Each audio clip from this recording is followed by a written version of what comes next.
Okay, so hello everybody. Finally, we are not live, but we are still here with you. So I'm ready to present you Derry.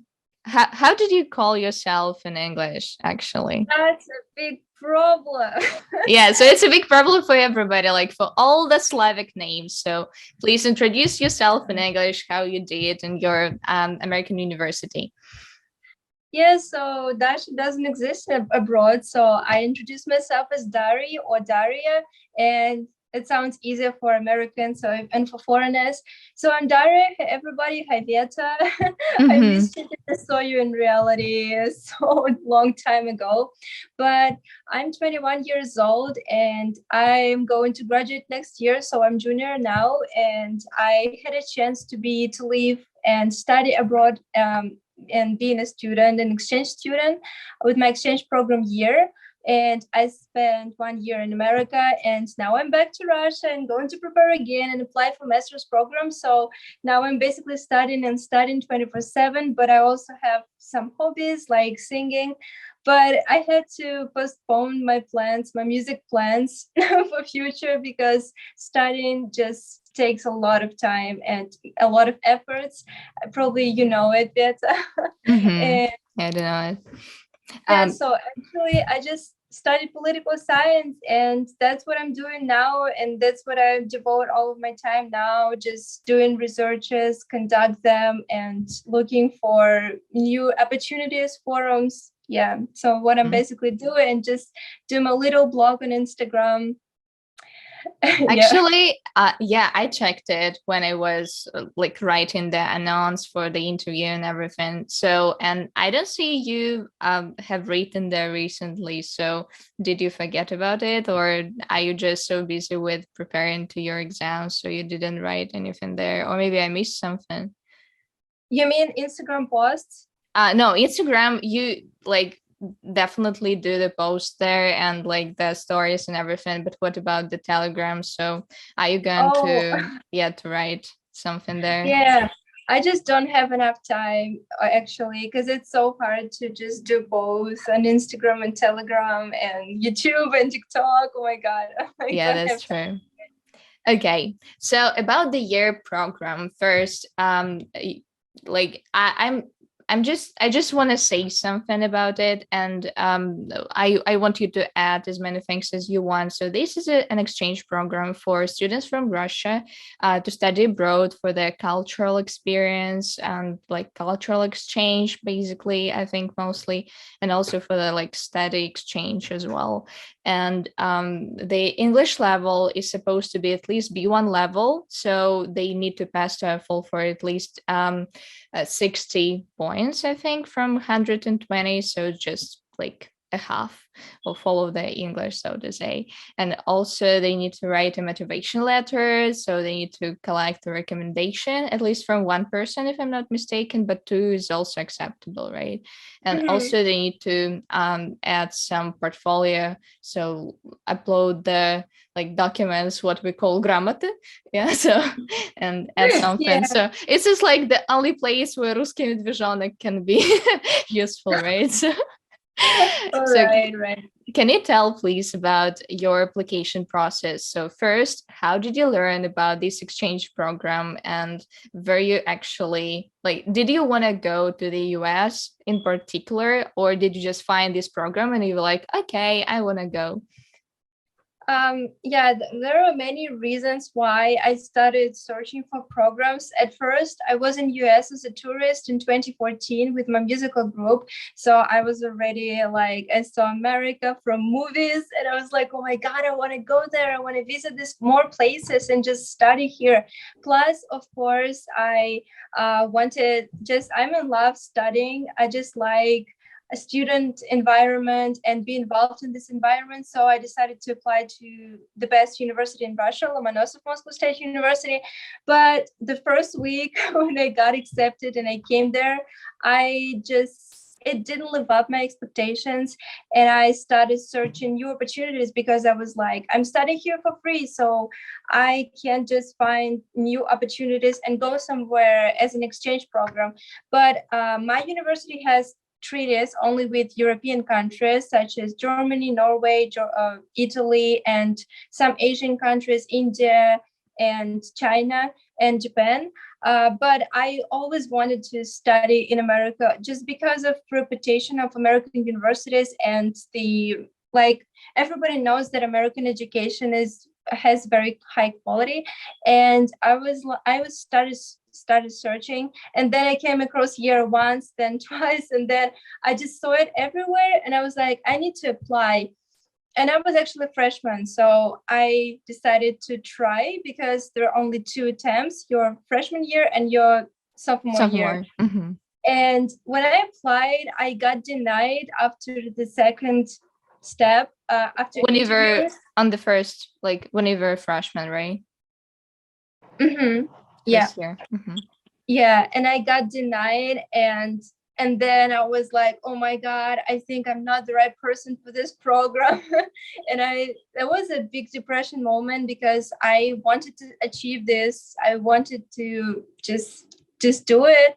But then I had one summer and I started studying, and just I explored a lot how to apply, how to create a normal motivational letter, what it should be, how it should look, like what it should consist of.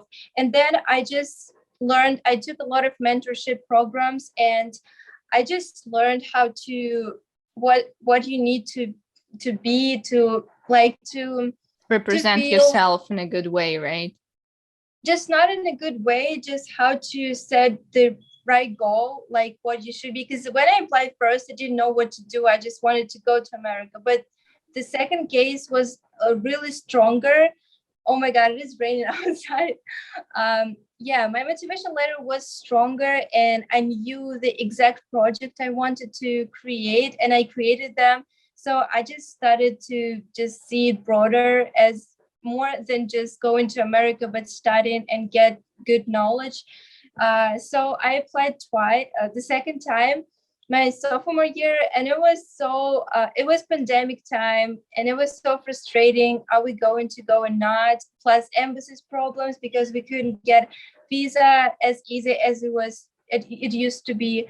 Yeah, but fortunately I got it in June, so I just told my parents I'm going to America for free because they pay for this program, and they were shocked because nothing is free in this world.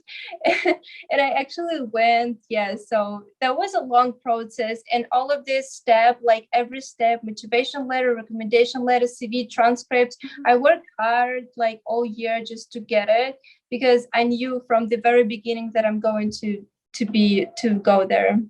Okay. Yeah. Can you please tell a little more about your motivation letter? How did you come up with a project that you actually like implemented or realized? So to make your application stronger than others, right? Mm-hmm. Yeah, so to make your application stronger, you need to realize what you want to achieve when the program ends. And it is the most important moment, because when you're going back, what you learned and how you just proceeded it. And I try to create something which will be useful for Russian students here, because studying political science, I saw the lack of knowledge, and I wanted to just make the political science more popular, not just some dirty thing like politics in Russia. And it's still my goal, and I'm going to apply to masters again about this. Plus, I did several researchers during my program, and they helped me to compare perception of political hashtags in social media, of just social and modern and relevant issues. So I did a lot of researches, and I wrote about all of them in my motivation letter, that I'm going to achieve something on this program. Plus, I tried to write not only about studying plus extracurricular activities, because if it's exchange program, you should show your cultural things and that you can present your culture in a good way. You need to like sing, dance, just to show that you're not only in studying process, you also can just give something back, like give to receive, And I sent it all, and volunteering, my extracurricular activities, my singing.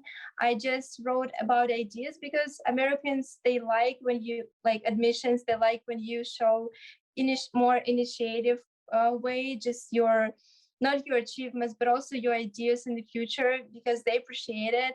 And I wrote a lot about volunteering, those researches, yeah, and plus I started my motivation letter with comparison with Elon Musk. I don't know, it's kind of basic, but there was I think it was like the good start just to draw their attention to my motivation letter. I think it's an important point if you want to write something strong. Yeah. Yeah, that's true. The first paragraph actually makes them read or make them, I don't know, like not read your motivation letter at all, right? Yeah. Mm-hmm. And you're also only given like one page, right, to write everything you want. Mm-hmm. Yeah, so it's also like you need to think a lot actually what you need to write or what you need to eliminate from your letter in order to make it stronger and not have just the filling words, so to say. So every word has to make needs to have a meaning. Okay, so political science, that's actually the most interesting piece, because when we first met, we were traveling together and you looked like a Barbie blogger at first. So you were so excited about everything, taking pictures of the hotel and everything. But once we were walking, you started making comparison with like American political system and American history, and it was so interesting. So we were just sitting at the park and just listening to you with the eyes open wide. So could you please tell how did you find your passion, so to say, because I see how passionate you are about the politics. So how did you come to that? It's actually a funny question because I grew up and my dad was always like, international relationships. It is the most like important major you can ever choose. And I grew up in this because in Russia, like we know the University of Yumo that is super prestigious and like every good student study there. And I was like, yeah, I probably need to go there. And I was thinking about it and I needed to learn history. So I think that was one part of my success was just the good teacher, the right teacher, because I found like the tutor, it was not from my school, and she just told me about history with that passion, and I found it interesting because if you need to take the state exam, you have to like it, and at least because if you want to get like high score, you need to like it and get involved in it. So I started learning history plus conspiracy theories plus just I surrounded myself history, and it was actually interesting because I found out a lot of YouTube channels. It's not only studying at school, I just surrounded myself, and this method helps me to get higher score. And yeah, that was only because of this. And then I just got accepted to political science because that was the only major where I could study for free. Yeah, so of course I chose this because free education in Russia, that's actually a good thing because you know that American education is very expensive. And I just thought it would be good to study for free and just not to ask my parents about money. And that's why I came there. It was not exact purpose. I wasn't interested in politics when I was 17 because I applied when I was 17. When you're 17, you want to just make TikToks videos or something like that. It's like... Don't generalize, please. Yeah, but yeah. Okay. So, yeah, but then, like, did you start liking it, or what do you think about politics right now? I think I disappointed my freshman year, as I said before, because everything we studied was, again, it was history. There was no politics. And I was kind of disappointed because I wanted to learn about modern political process, about elections, everything with practice. But it was no practice, it was only theory. And then I figured out, I want to study abroad just to find new approaches of studying political science. And yeah, I just started to study myself because I watch more YouTube videos than I read what I have to read, because again, it is only history, unfortunately. That's one of the cons of Russian education. Yeah, that's true. We learn a lot of history, especially at the freshman year, like no matter what major you choose. Yeah. Yeah. Okay, then. So, but right now you change your mind and you want to make people learn politics in a funnier way, so to say, right, with your projects. So that's actually great. So, let's come back to your American part of studying, right? So some of the students, a little more about the history of here. So some of the students get accepted to American colleges and others go to universities. So you studied in a university, but this was a university like it usually happens in the US, in the middle of nowhere, right? So do you think it depends, like some people think that it depends on your score of TOEFL, like whether you get accepted to university or to college? So what was your TOEFL score, and did you study a lot of English in order to have this score? Yeah, so there were some theorists that would try to find like how they do placements and how it happens. But honestly, on the orientation, we asked, and they were like, it's kind of random, because I was studying at university with my friend, and we were both from Moscow, and her TOEFL score was 115. Oh, wow. That's actually like very, very high. Yeah. And my score was 81, and we were at one university. So we were like, where is the logic? I don't know, because I just got a letter, and it was you need to take TOEFL in 3 weeks. I never heard about this exam before, so I just had only 3 weeks, and I did everything I could, and I got 81. That was enough for my program, and I wasn't sad because my goal was just to Pass gain 60. Yeah. So one more question here. So did you study English in particular? Did you have an English tutor ever before, or was it just the level of knowledge that you gained studying in a school or at the university? No, of course not. School and university, it's not enough for English proficiency. It's absolutely different level. If you want to study, if you want to stop, you better. No, if you want to study abroad, you need to have, I don't know, just maybe a lot of discipline to study yourself and surround yourself with English. Maybe the second way is just to have tutor regularly, and the more you change them, it's the better your result, because you can get like from one teacher everything, and then you will not grow. You stop growing. You need the new teacher. And I changed a lot. I had around like 8 or 10 teachers, but I'm still studying English every day, because now I'm preparing for GRE, and every time it's like next stage. But of course, school is not enough, and don't rely on this knowledge that you get from school. It's a bad idea. Yeah, and also at the same time, it all depends on the school, because some schools have really great teachers, but the problem is with the salaries usually. So not a lot of good teachers want to teach at the school just because of the salaries.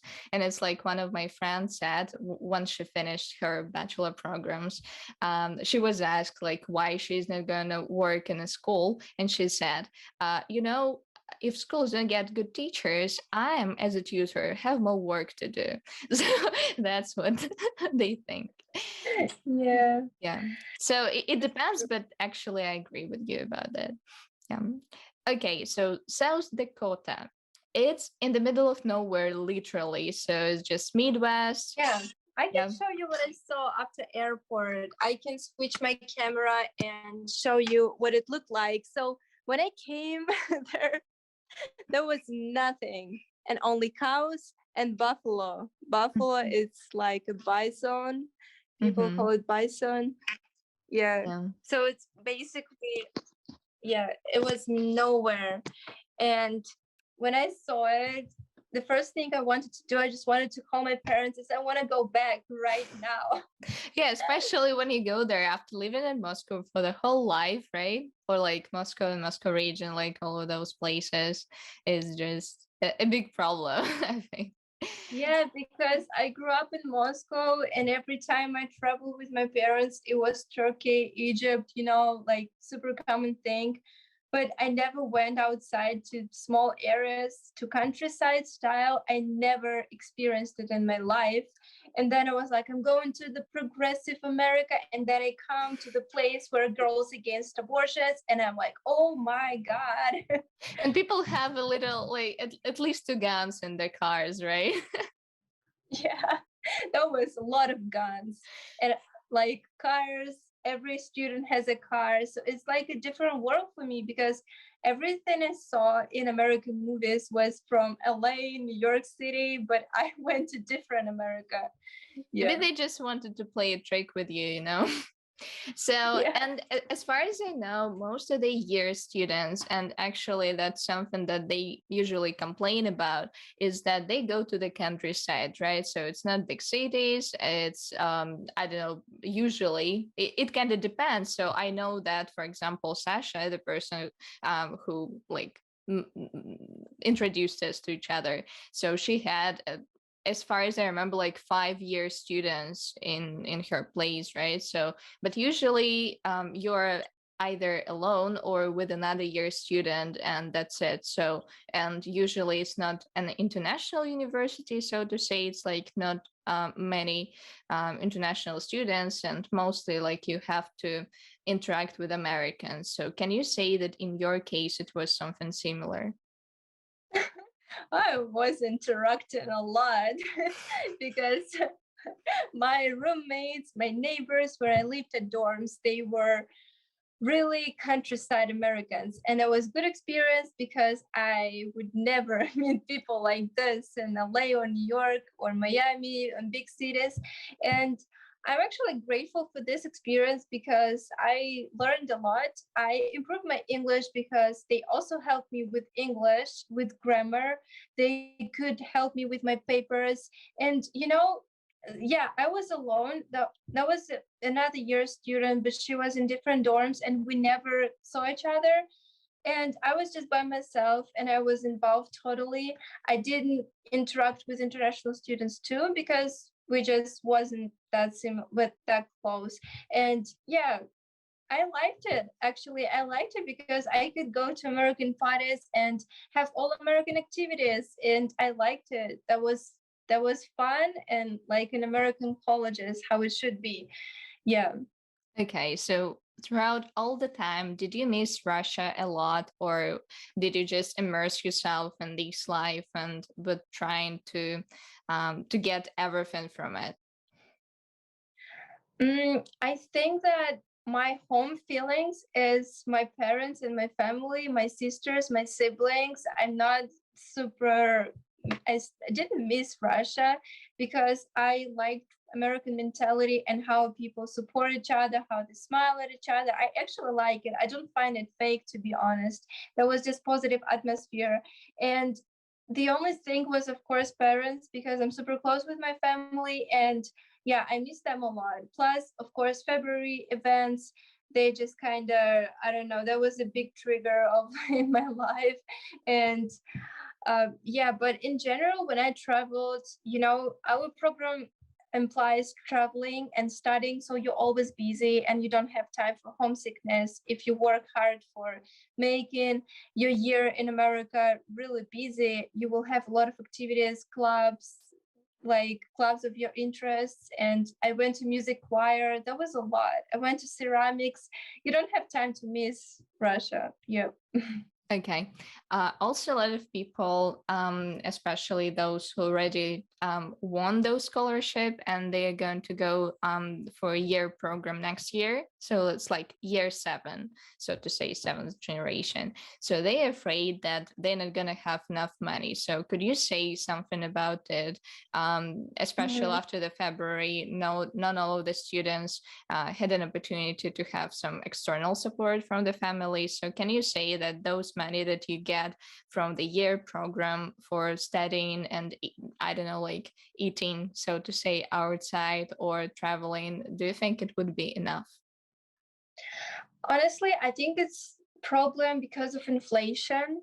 I just my friends send me pictures how their gas prices changed a lot, like maybe twice, and that's a big change because I got my tickets with round trip to Las Vegas for $120 from regional airport, and now it is over 500, and it is crazy change of prices. So I think when I got $125 per month, that was enough to live, because I had meal plan, I ate on campus, and I had some money, and it was enough. Of course, my parents helped me sometimes, and they sent me, and it was easy to transfer money. So I think that their scholarship now, it is just, I don't know, it's just so little compared to prices. Because when I went to Walmart and I saw prices in April, that was so different.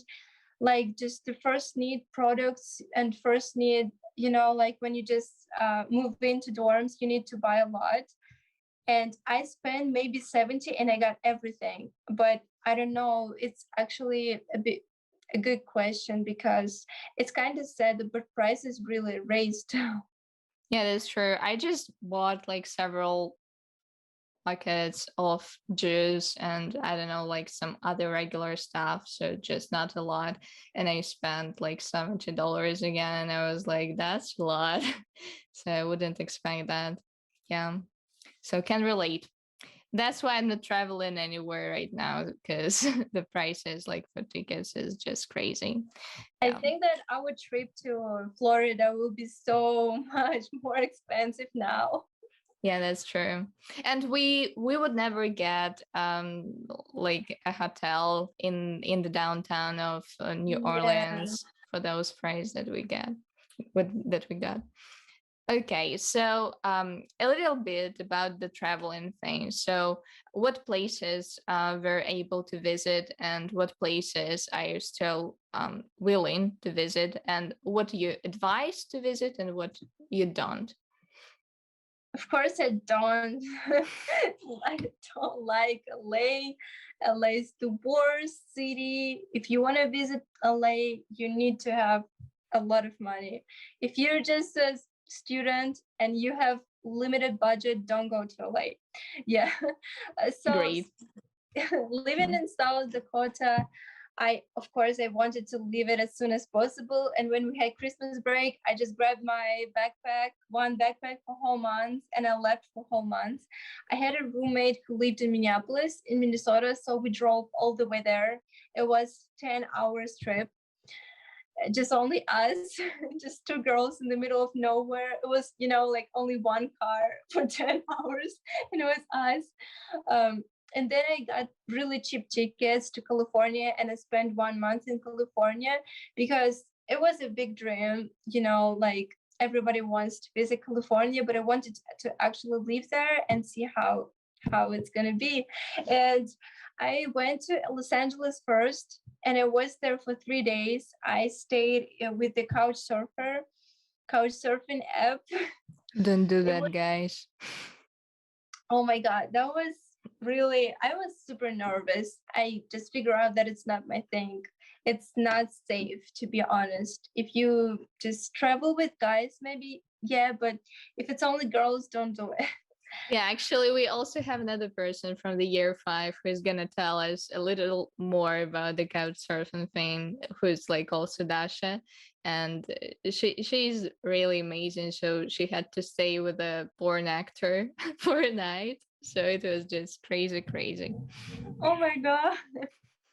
Yeah, it is crazy. And then I left to San Diego, and I lived in San Diego for 2 weeks. It is my friends from my hometown, Pushkina, from Moscow region, and I stayed with them. It was so nice because I just I lived as a as a regular person in California, and I just looked at this life, and it is so comfortable. It is actually comfortable to live there, like palm trees, ocean, universities next to this ocean, and that's perfect. Yeah, but I got a lot of motivation to study there, to be honest, because when you see all of this lifestyle, you have motivation to develop yourself and study really hard when you're 20 plus. And after San Diego, I went to San Francisco. I traveled by myself. I was by myself, and yeah, just Don't being do alone. that. Actually, that's a good experience, because when you travel by yourself, you just plan your trip by yourself. You have your own time to just for reflections, and sometimes it is useful, but it's still dangerous if you're in California. So Yeah, so California is not the best place to travel by yourself, and also like I would say that all of the south places like Orlando or New Orleans, you can say that.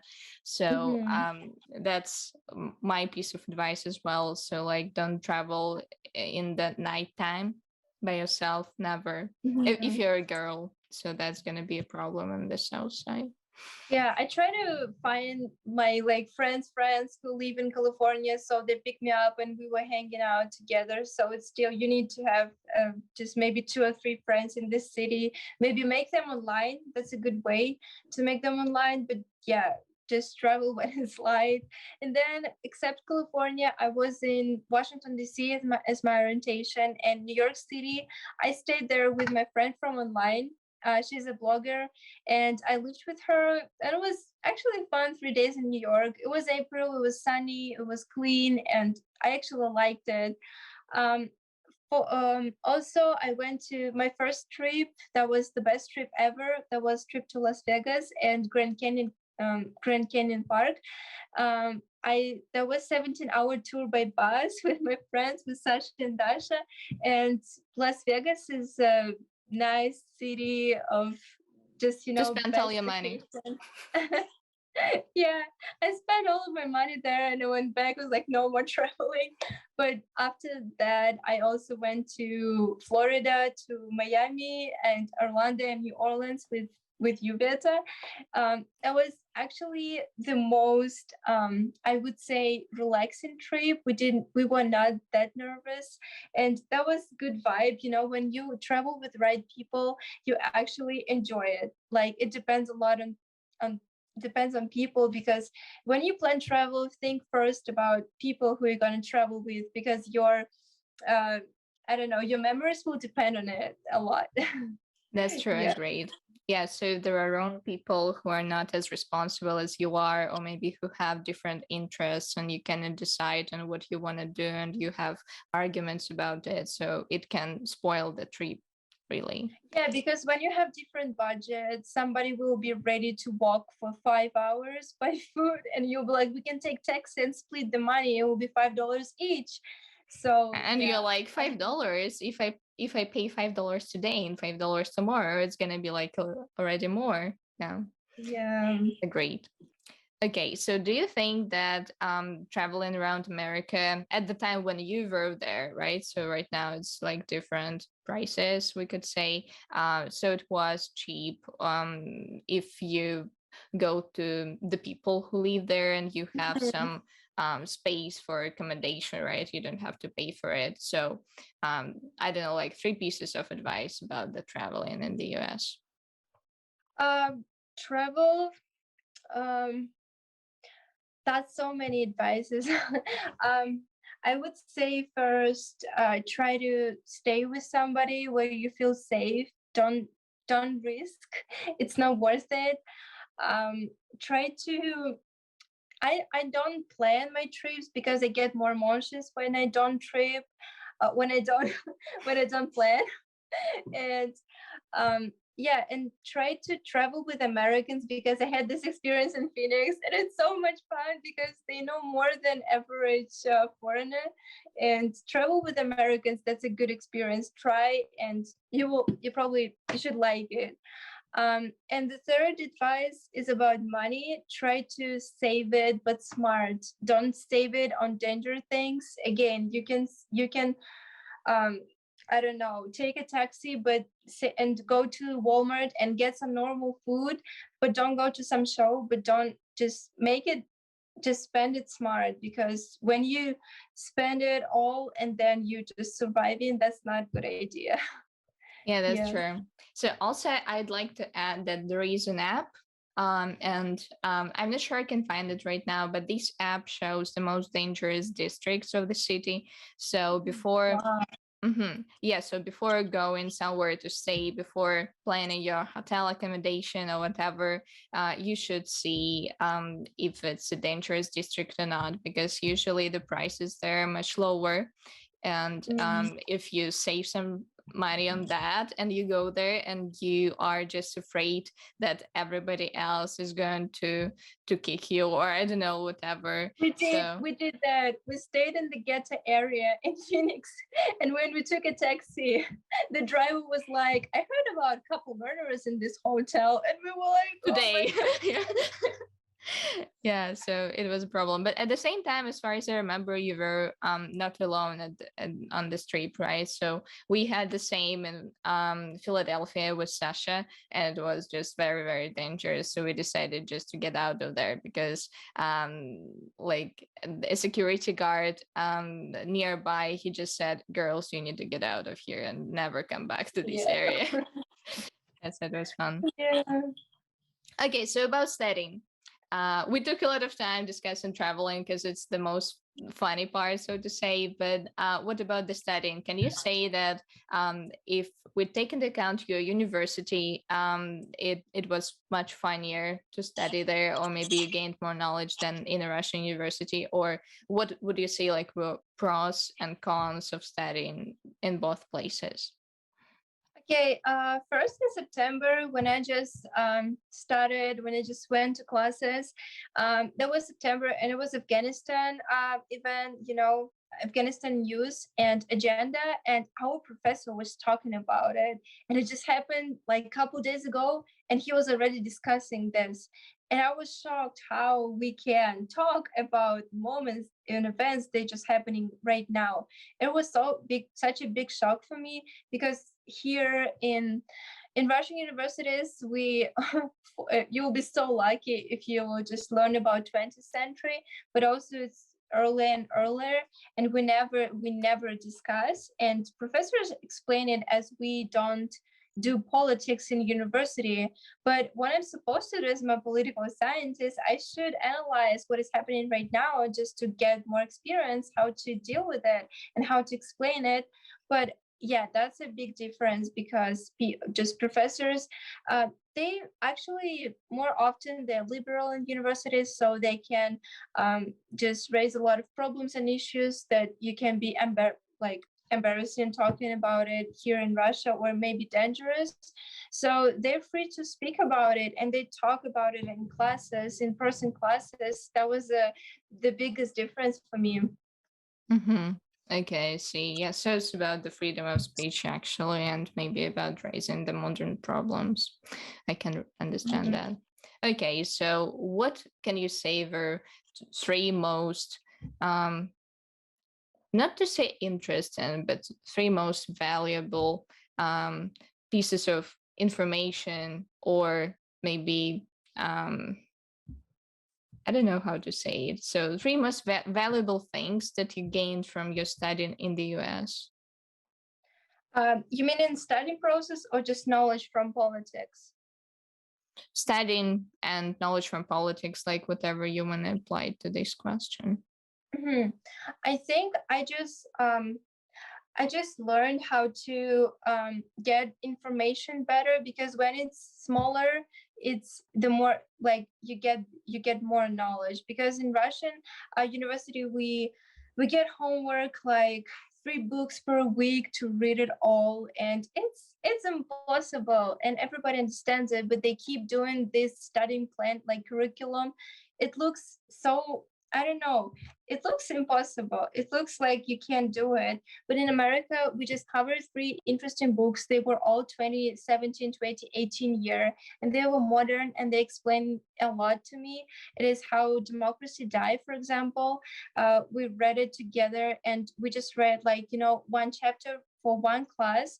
But yeah, it was a little bit, but it's so efficient for everybody, because everybody got what they wanted, and they just they could explain it, could analyze, and it actually a better way to study for me because I just get more.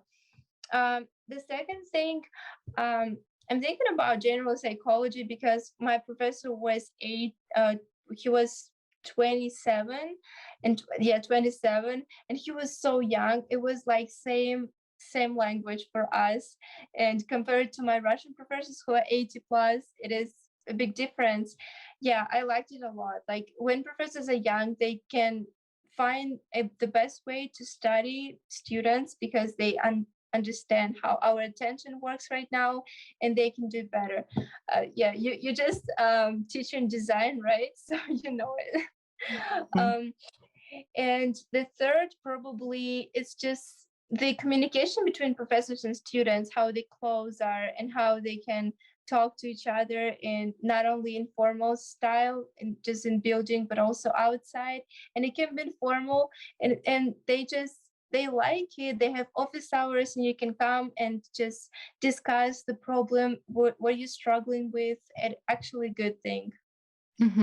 Yeah, so it's mostly about the American style of education, so to say, because these office hours, I'm not sure they exist in Europe. They might exist as well, but that's also what I like about American educational system is that once you're struggling with something, you are not called like the worst student ever, right? So they just try to help you to understand everything. Yeah. So Mhm. that's a good thing. Okay, so can you say that you started understanding politics, especially modern politics, better after this year of studying? Yeah, I can see it.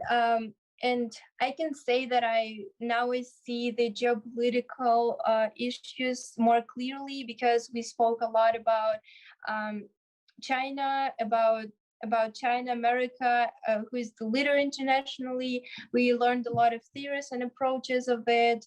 We learned a lot how to analyze what is happening right now.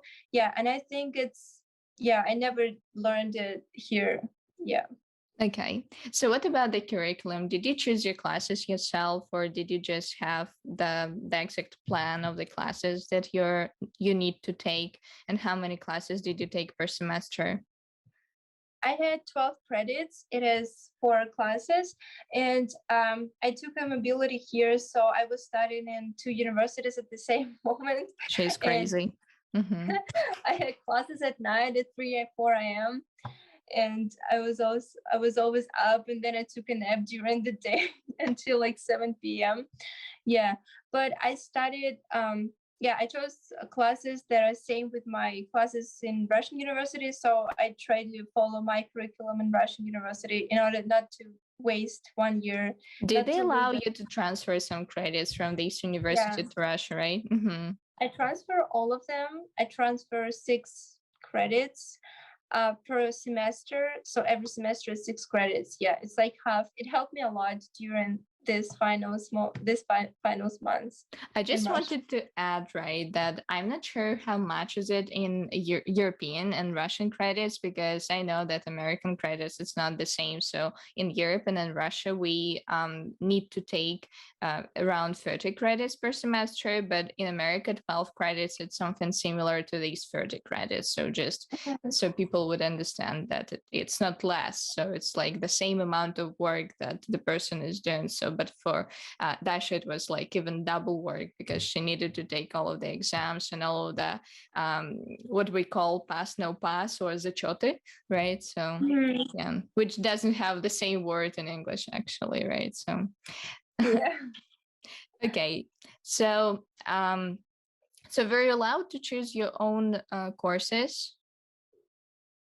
Yeah, I chose one. I chose ceramics because I wanted to try something new, but basically it was politics, political science, theory of the state, American government. It helped me a lot. I liked them all. Like all the classes, they were super interesting. Yeah. Okay. Yeah, and also one more thing about American educational system is that once you pick all the classes and when the semester starts, you have a week to decline the classes. So you can just not go there anymore and choose Yeah, another class. drop it. You can Yeah, drop it if you don't like it.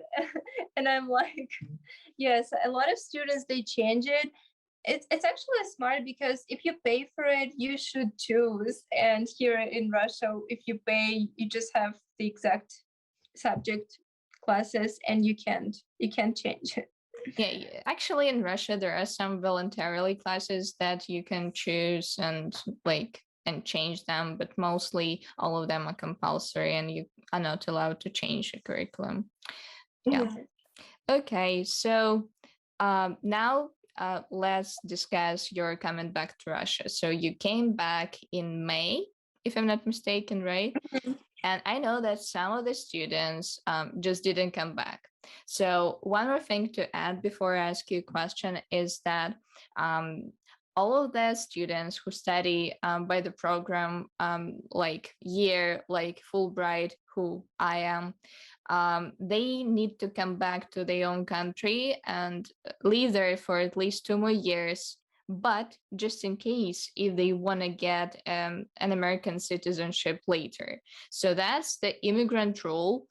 Because America has 2 types of visas for international students. It's J1 and F1. So for F1, they don't have any responsibilities after they study. So they're allowed to stay in this country, work there, or whatever like they find interesting for themselves. But for J1 visa, and also for J2, which is like the family members of J1 student, they need to live outside of the US for at least 2 years. So it's actually not particularly their own country, so they can live somewhere but just outside of the US, even though they say you need to come back to your own country and apply your knowledge. So no one checks it. That's the thing.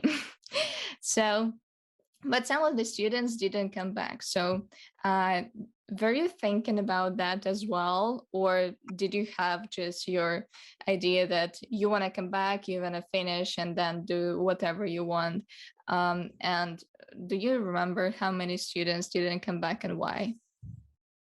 I think that, I don't know the exact number. I think it's around 5 or 7, maybe more. Out of 100, right? Mm-hmm. Yeah. And we were probably first generation when our advisors, they offered us to stay because of war. And I was thinking at first, and I tried to ask my advisor at university what some abilities to stay and study to change the visa status to F. But then she said only I should pay the whole amount, and it is around, I don't remember, there was $34,000 for 2 years, like to just until graduation. And I was thinking, if I graduate next May, it is just nine months more, and I am graduating, and I have bachelor degree, and it's free. So I think that it would be not smart to stay in the place that I really like. I don't like it so much because it's countryside, but I like Moscow. I like Moscow lifestyle. I feel comfortable in this city, and it's just the good service, the public transport. I missed it so much, and yeah, I was thinking a little bit, but then I just searched for ways I can stay, and then what they offered me, it didn't sound good because I had to pay for it. And of course, it is super expensive for Russians. And especially when you don't have any idea, like any ideas how to transfer money to the US. Yeah, plus credit cards, of course. Yeah, that was really that was hard moment for everybody, hard emotionally, because it is happening right now and you don't know what's gonna happen tomorrow. And yeah, then I decided to come back, and better idea to apply to place which I really like, to the big city, like I don't San know, Diego. for example. Mm-hmm. For example, like Miami or Phoenix, where is the bigger place and more infrastructure, and where I will feel more comfortable. So yeah, and I was thinking, I just looked at pros and cons, and then I decided to come back to graduate and then apply for place that I like. Yeah. What about the other students? Did someone get the opportunity to study at the university with a scholarship or something like that? Yeah, some of them they got full tuition. I think in Alma College, my friend Luda, yeah, it was not common. Only two girls got it. Somebody requested political asylum, so there were really different ways how everybody stayed. Yeah. But political asylum is the application when they take away your passport, so you're not allowed to go somewhere outside of the US, so to say, and you get a US citizenship or green card. I don't remember right now what exactly you get, but it usually is a slow process. So you do that like for 5 years or even more. So it looks like you get locked in this country, and as far as I remember, you're not allowed to go to your home country ever or something like that. It's not ever, it's until you get, but since you legalize and have all like official documents, you can go as a tourist and do touristic visa instead of citizenship. Yeah. Yeah, that makes sense more. Yes, I'm not sure I know all of the details, but you also need an attorney or like a lawyer, so they help you to create all the documents and everything, because you need a strong case, because the rejection is also high for asylum. Yeah, so that's like a lot of work. One of my friends also got that. I mean, like, he didn't get the asylum, but he just applied for that for them. Yeah, my friend applied to. Yeah, he's waiting for just the work permission right now. Yeah, so that's just a lot of work. Okay, and also some of the students, as far as I remember, they just got married, right? Yeah, one girl. Yeah, she got married. Yeah. Yeah, so that's also one of the cases to say, but it's not what we are discussing right now. Yeah, so we are just showing the opportunities, so to say. Okay, so you came back. Could you describe your feelings, more positive or negative? It was so mixed feelings because, of course, when I was leaving, that was that was one country. When I was back, it's a different country, and just the environment was different. And of course, I miss my family. And first week was like honeymoon when you're back, and you just missed everything. You want to try normal Russian food that you like the food that you had like since your childhood. And yeah, I spent a lot of time with my family. I still spend a lot of time with my family, but the biggest shock probably was my friends and people who I surround myself, because people, it's just changed a lot. It's changed like 180, and oh my god, it was so different, because when I was back, my friends I looked at, they were so new for me, because I looked at them in different eyes, because everything I experienced, it just changed my character a lot. And our communication didn't have that previous vibe, and I just decided to text like my best friend or my friends, and just to say sorry, but I don't feel this atmosphere, this vibe right now. And I found new friends. I went to 2 parties, which is English speaking club, and I made new friends, and that's actually the biggest change, because my friends changed a lot. Yeah, so I just wanted to add a little from the theoretical perspective, is that all the people who go to study to other countries, or who go to live there for some time, so they experience all those stages of the culture shock more or less. So some of the people don't experience it from like in a sharp way, so to say.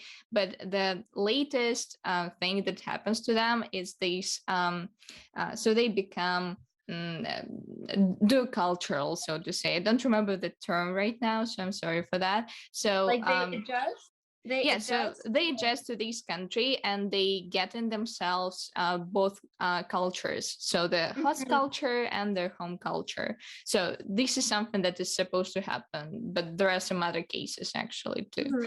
So, and that's what happened to you, right? So and when you came back, you saw that some of the other people who were your friends before, so they don't have the second culture in themselves, so they are not smiling as much as you do, right? So they might not understand your feelings about some certain cases or whatever, so they are not as open as you are, or like, I don't know, I'm just giving some examples, random examples that might have happened to you.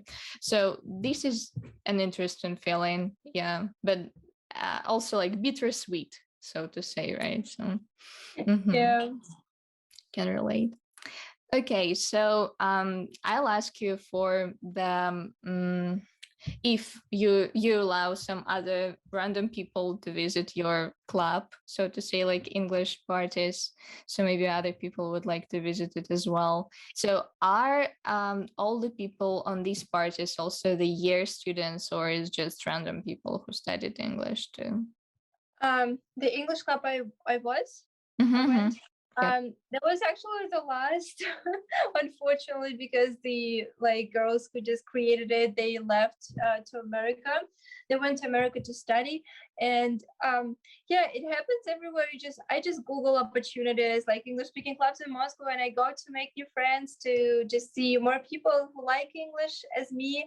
And I like speaking, and I miss speaking in person with Americans. So I try to find some, I don't know, anyways in Moscow, just to find people who also want to experience it and to practice English speaking. Because of course we can watch movies, we can get listening skills, writing, reading, we can read books, but speaking is the thing that I really miss. Yes, I also remember myself once I came back after the exchange program, which was only half a year to Spain. So when I came back, I missed speaking English a lot. So my friend and I, who also knows English on a high level, so we were talking only in English because for me it felt like English is my native language and Russian is something that I need to remember when I talk. Yeah. Can relate. Okay, so what was the biggest disappointment for you when you came back to Russia? Of course, people that are not people in Russia, like people that I couldn't see in America, because I just got used to live with them, my roommate, my friends, and yeah, that was super sad. Plus, my relationship was there. It's sad in general, but I can't change it right now. The only thing I can do is just study, to come back and studying for my master's. And of course, I think mentality that people don't smile, that people seem sad or rude or mean when they go into work on subway and like holding and just standing like super sad and angry. You maybe, if you're a foreigner and you come, you probably think that everybody's angry, but it's just the cultural thing. Like we're not used to do it. Yeah, so that was it's not like the biggest disappointment. I think the biggest disappointment is that I see the letter Z everywhere. Zombieland. Mm-hmm. Yeah, and like on everybody, like some people wear hats with this. It is so crazy for me, because if you go outside of Moscow, you see it even more. So I live in the Moscow region, so here is more cars. It's usually public transport when drivers just put these letters on their big buses, and you think that it's everywhere. But if you surround yourself people who think like you don't feel it. Like you just need to find people who don't support it or support it, and just find your environment, and you will feel more comfortable. So yeah, it's, thanks God we have a lot of people in Moscow, and you can find just people who have your political views, and you will feel more comfortable. Yeah. Yeah, okay, that's true. So I heard a lot that you're going to apply to study in American university again. So could you please tell a little more, like, what are your future plans? Yeah, that's a very long process. I need to take exams first. I need to prepare my motivation letter, recommendation letters, to have some work experience. That's why I have practice right now in July. Yeah, I just work hard for it. I'm looking for forums, conferences where I can what I can add to my CV, and plus TOEFL and GRE exams. There so hard, especially GRE, because it has, I don't know, C3 level of English proficiency. And That's true. So a little more about TOEFL and GRE for those who don't know it so far. So TOEFL is just the English exam. So it has 4 parts, which is listening, reading, writing, and speaking, which are actually integrated to each other. So even in the speaking part, you have to listen and they say something, or listen, read, and say something. So it's just a lot of integration of those skills that you need to practice. For GRE, it has 3 parts, which is mathematics, which is weird sometimes, even if you like study for social sciences, for example, English, which is even harder, at least for me. And it is also hard for Americans. it Even is. Americans, they don't know these words because they all have Latin etymology, and every time I Google it, it's like from Latin, from Latin, from Latin. Yeah, so it's just a lot of work. And also it has, again, it's English, but it's writing. So you need to write 2 essays, and you're given only an hour for that. And so you have like half an hour for every essay. And these essays have like a long introduction. So you have to read a long start for that, and then you need to write. So it's more checking your research skills, so to say. So your like argument structure and all of those stuff. So it's it can be practical, and it can be useful for those who are applying for master's or PhD programs, because they check how good you are at your argument structure, at your logical skills, so to say, statistical thinking. But at the same time, it's very difficult, and you need to devote a lot of time for that shit. Yeah. Okay, so are you practicing by yourself, or is there someone like a tutor or maybe a friend who helps you? I texted my previous tutor for TOEFL, and she said that the only way to like get a high score is just to study yourself and have a good discipline, because nobody will learn it instead of you. Like the only And also you have like a lot of pictures of America, and once you get like you lose your motivation, you just look at those pictures and you're like, I need to study more. yeah. I just sometimes I have small breaks during the day, but basically I study from the morning till I'm going to bed. And sometimes I just go, I study a lot. There's books everywhere, like papers with essays, with math. I try to mix math and English just not to get bored. So when I get bored from English, I go to math. Wow. That's just a lot of discipline, actually. Yeah, that's a lot.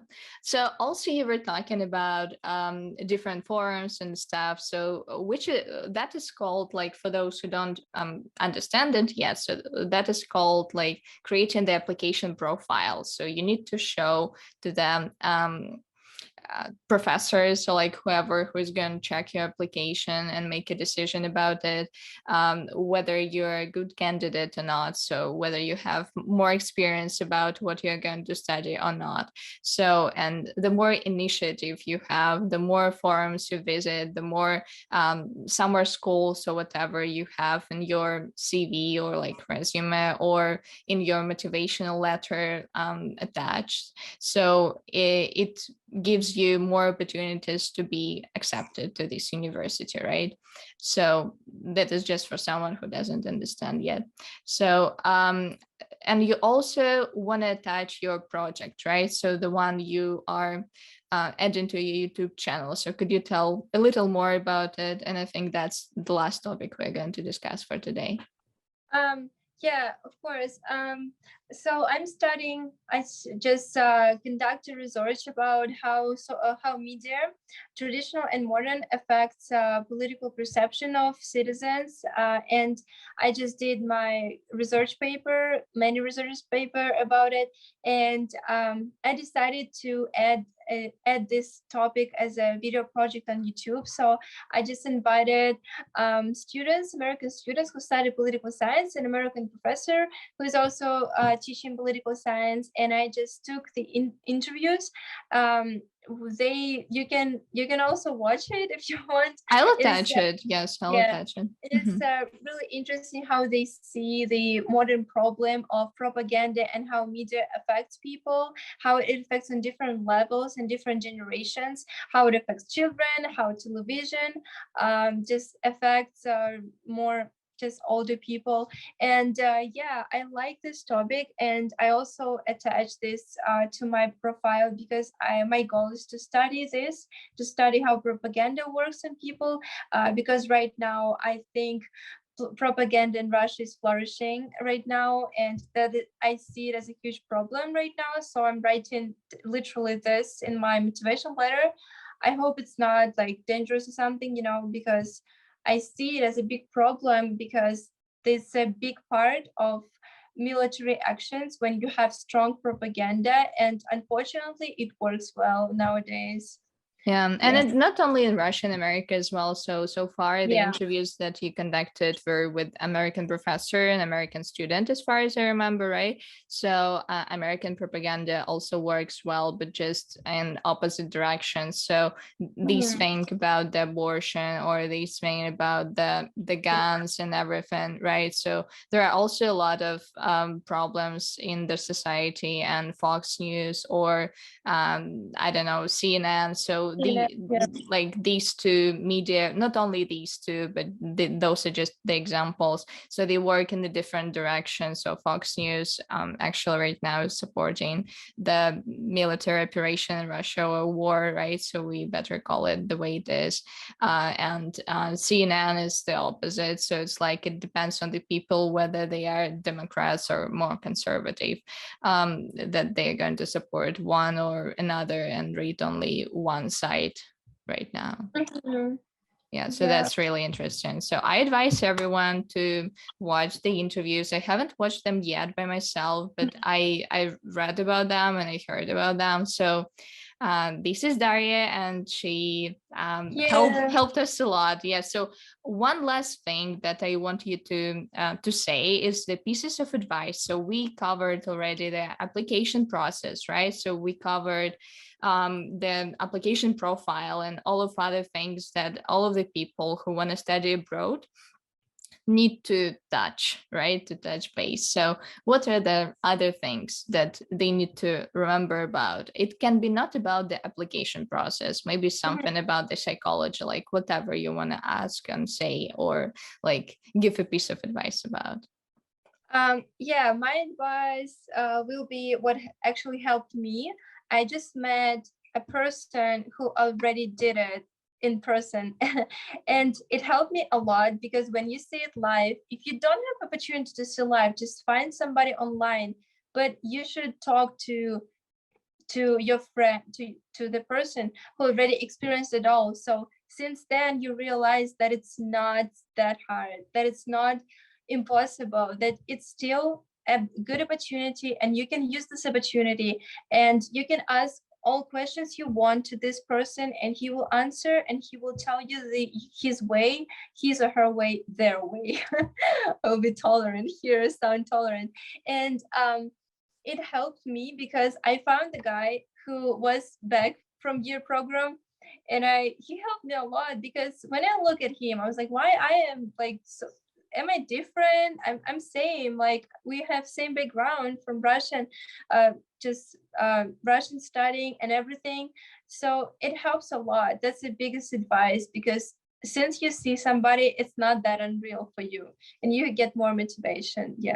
Yeah, that's amazing. So that's what I'm trying to do here, to invite other people who already did something, and like, so for you, you would see that you're not that different. So it is not that impossible. So this is just another person who also tried and just believed in themselves. Also, I wanted to add that applying to universities, it's just a formula. It's not something impossible. You just need to learn exact steps and work hard. It's not about luck or something. It's funny when somebody's like, you're so lucky, and you're like working every day. You just need to do it. Yeah, that's true. And also another thing that I would like to add myself is that also about the application process. So you shouldn't afraid to apply to other programs. You shouldn't afraid to be rejected, because once like you're going to be rejected from a lot of programs, you just need to find this resilience, so to say, to not to be afraid to get rejected. So Dasha got rejected from the year program before. I got rejected from the Fulbright, but it was another program, like also like 2 years ago, if I'm not mistaken, like, or no, even 3 years ago, I got rejected at first, and I was like, okay, I'm gonna apply next year. Like, who cares? So that is something that you need to remember about. So not all the people get accepted from the first attempt. So this is like a hard work that makes you understand what you didn't do correctly. So sometimes they give you some feedback and say, so your application wasn't strong enough, or your motivation was irrelevant, or whatever. So, but sometimes they don't, and you need to figure out by yourself or with some other people who you think understand it better than you. Yeah. Yeah, I agree. Okay, so thank you a lot for the conversation. I'm sorry, guys, that we didn't go live. Yeah, so, but again, you're gonna see that, but just a little later. If subtitles are not available yet, so they're going to be available soon. I'll try to make it as soon as possible. Yes, and I hope that our English wasn't so difficult, because other interviews said that, like, other people who watched the other interviews said that it wasn't, because we're just talking like basic English B1, B2. Yeah. So yeah. So I'm happy that you've been here. Thank you. Yeah, thank you too.